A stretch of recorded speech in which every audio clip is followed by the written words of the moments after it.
ಇದೆಂತ ಹಿಂಗೆ ಚಪ್ಪಲ್ ರಾಶಿ ಕಾಣಿಸ್ತಿದೆ ಅಂದ್ಕೊಳ್ತಿದ್ರಾ? ಇವ್ರು ನೋಡಿ. ಆಮೇಲೆ ಎಂತ ಅಂತ ಹೇಳ್ತೆ, ಇದೆಲ್ಲ ಝೂಡಿಯೋದು ಸೇಲ್ ಮಹಿಮೆ ಅಷ್ಟೇ. ನಾನು ನೋಡುವ ಅಂದ್ಕೊಂಡು ಹೋದೆ. ಅಲ್ಲ, ನಾನು ಹೋಗಿದ್ದು ಒಂದು 2-3 ದಿವಸ ತಡ ಆಗಿತ್ತು, ಸ್ಟಾರ್ಟ್ ಆಗಿಬಿಟ್ಟಿತ್ತು. ಎಲ್ಲಿ ನೋಡ್ರು ಜನವೇ ಜನ.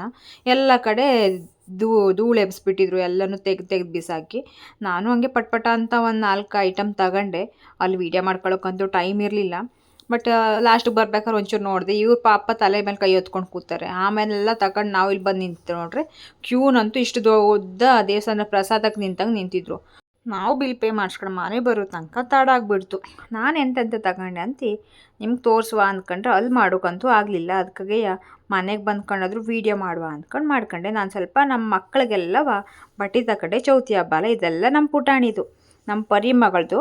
ಇದೆಲ್ಲವ ಬೇಗ ಬೇಗ ನೋಡ್ಕೊಳ್ಳಿ. ಅವಳಿಗೆಲ್ಲ ಸಣ್ಣ ಸಣ್ಣ ಚಡ್ಡಿ ಮತ್ತು ಟೀ ಶರ್ಟು ಅಂಥವೇ ತಗೊಂಡೆ. ಇದೆಲ್ಲ ಅವಳಿಗೇನೆ. ಅವಳದು ಈ ಸಲ ಫಸ್ಟ್ ಟೈಮ್ ಚೌತಿ ಹಬ್ಬ. ಫಸ್ಟ್ ಅಲ್ಲ, ಇದು ಸೆಕೆಂಡು. ಆದರೆ ಈ ಸಲ ಓಡಾಡೋದಲ್ಲ ಅವಳು, ಅದಕ್ಕಾಗೆಯ ಹಾಗಾಗಿ ಅವಳಿಗೊಂದು ಸ್ವಲ್ಪ ಜಾಸ್ತಿ ಬಟ್ಟೆ ತಗೊಂಡೆ. ಆಮೇಲೆ ನಮ್ಮ ಅಕ್ಕನ ಮಗನಿಗೆ ಪಾಪಣಿಗೆ 1-2 ಟೀ ಶರ್ಟು, ಹಾಗೆ ನಾನು ತಗೊಳ್ದಿದ್ರೆ ಆಗ್ತದೆ. ನಾನು 1-2 ಟೀ ಶರ್ಟು, ಹಾಗೆ ಒಂದು ಟಾಪು. ನಮ್ಮ ತಮ್ಮಂಗೂ ಒಂದಿರಲಿ ಹೇಳಿ ಒಂದು ಶೂ ತಗೊಂಡೆ. ನೀವು ಮನೆಗೆಲ್ಲ ಹೋಗೋರಿದ್ರೆ ಬೇಗ ಬೇಗ ಹೋಗಿ ಪರ್ಚೇಸ್ ಮಾಡ್ಕೊಂಡು ಹಬ್ಬಕ್ಕೆಲ್ಲ ಬಟ್ಟೆ ತಗೊಂಡು ಹೋಗಿ, ಆಯಿತಾ? ಟಾಟಾ.